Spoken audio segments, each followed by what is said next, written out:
قدرت کا جو ایک نظام اللہ تعالیٰ نے قائم کر دیا ہے، اس نظام کے اندر کیا میں ایک فرد کی حیثیت رکھتا ہوں جو نہ کسی سے متاثر ہے نہ اس سے کچھ متاثر ہے؟ کائنات کی ایک ایک چیز اللہ نے کسی نہ کسی مقصد کے ساتھ بنائی ہے، ایک ایک چیز کا کوئی پرپز ہے۔ کچھ لوگ یہ سوال بھی پوچھتے ہیں کہ جی ایک چھوٹی سی زندگی کے اوپر اللہ تعالیٰ نے یہ کہہ دیا ہے کہ جو ناکام ہوگا اسے ابدی جہنم کیوں دے دی جائے گی؟ اس لیے کہ تم اللہ کے پورے نظام کو خراب کر رہے تھے، تم اس قابل نہیں ہو کہ تم سالویشن حاصل کر سکو۔ اسی لیے اللہ نے کفر کو اور شرک کے اوپر یہ ریسٹرکشن رکھ دی ہے کہ یہ تو بالکل خدا کے نظام کے اندر فساد کرنے کے برابر ہے۔ بسم اللہ الرحمن الرحیم۔ ابھی میں آپ کو اپنی ایک اور غزل کے کچھ اشعار سناتا ہوں۔ اس کا مقطع ہے کہ گر گیا اپنی چشم نم میں گر گیا اپنی چشم نم میں غرق ہونے لگا تھا غم میں۔ یہ جو میں اگلے اشعار سنانے لگا ہوں یہ اس سے پہلے کی بات ہے کہ زندگی میں آپ کے ایک ایسا دور آتا ہے جب ابھی آپ کو زندگی کی مقصدیت نہیں حاصل ہوئی ہوتی، آپ کو نہیں پتا ہوتا آپ اپنی زندگی میں کرنا کیا چاہتے ہیں، لیکن آپ کو غم بہت حاصل ہوئے ہوتے ہیں۔ تو میں نے بھی اپنی زندگی میں ایک ایسا دور گزارا ہے جس کے اندر میں اپنی چشم نم میں گر گیا تھا، ایک سیلاب رواں تھا، ایک سیل رواں تھا جو میرے اندر، کچھ تو آنکھوں سے آنسو بہ رہے تھے لیکن اس سے زیادہ آنسو میرے اندر گر رہے تھے، اور غرق ہونے لگا تھا غم میں۔ اتنا غم تھا، اتنی تکلیف تھی، اتنا کرب تھا ذات کے اندر کہ ہو سکتا تھا کہ میں اس میں ڈوب کر ہی مر جاتا۔ اللہ نہ مجھے سنبھالتا تو شاید میرے اندر خودکشی کی ٹینڈنسی پیدا ہو جاتی۔ ویسے انسان زندگی کے اندر کسی ایسے رخ کو اختیار کر لیتا ہے جو بے مقصدی کی طرف لے جاتا ہے، کچھ بھی ہو سکتا تھا۔ گر گیا اپنی چشم نم میں غرق ہونے لگا تھا غم میں، لیکن اس کے بعد مجھے اللہ نے سنبھال لیا۔ تو اگلے کچھ اشعار بتاتے ہیں کہ پھر ڈائریکشن کیا ہو گئی اور اللہ نے کیسے سنبھالا۔ مجھے ایک احساس ہوا، یہ شعر اس احساس پر ہے۔ مذہب روح چھوڑ کر ایک عمر، مذہب روح چھوڑ کر ایک عمر کیوں رہا جسم کے دھرم میں۔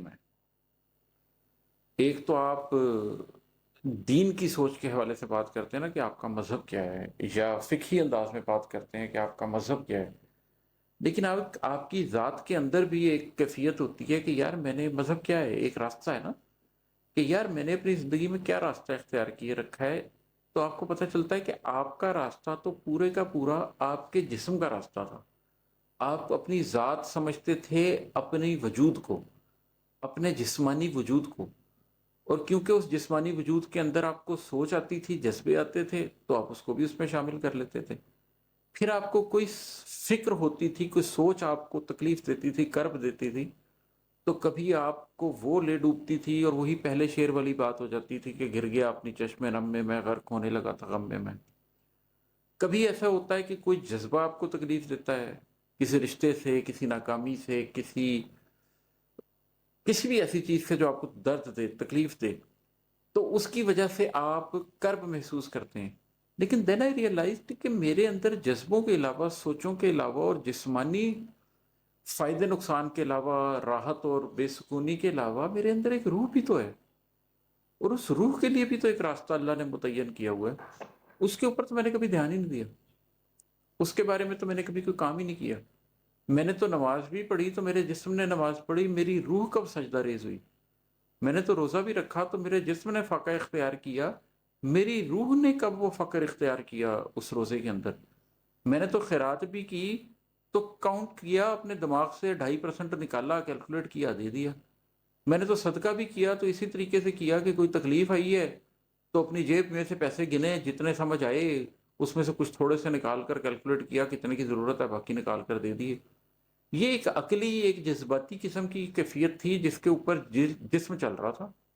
کبھی آپ کی عقل سے صلاح کر لیتا تھا، کبھی آپ کے جذبوں سے صلاح کر لیتا تھا، لیکن روح کا ماخذ کیا ہے، اور روح چاہتی کیا ہے، اور روح کی غذا کیا ہے، اور قرآن کیسے روح کو زندہ کر سکتا ہے، اور اس روح کے مشاہدات کیا ہوتے ہیں، اور وہ روح کس طریقے سے آپ کے جسم پر غالب ہو سکتی ہے، آپ کی سوچ پر غالب ہو سکتی ہے، آپ کے جذبوں پر غالب ہو سکتی ہے، تو میں جانتا ہی نہیں تھا۔ اور پھر میں نے اپنے آپ سے کہا کہ طوفہ ماتوں پر مذہب روح چھوڑ کر ایک عمر کیوں رہا جسم کے دھرم میں۔ یہ میں نے کیا کیا؟ اپنی زندگی کے 28-29 برس میں نے اپنے دماغ کو، اپنے دل کو، اپنے جسم کو بس اس کو لے کے چلتا رہا ہوں، اور میں نے روح کے مذہب کے اوپر کام ہی نہیں کیا، روح کے راستے کے اوپر کام ہی نہیں کیا۔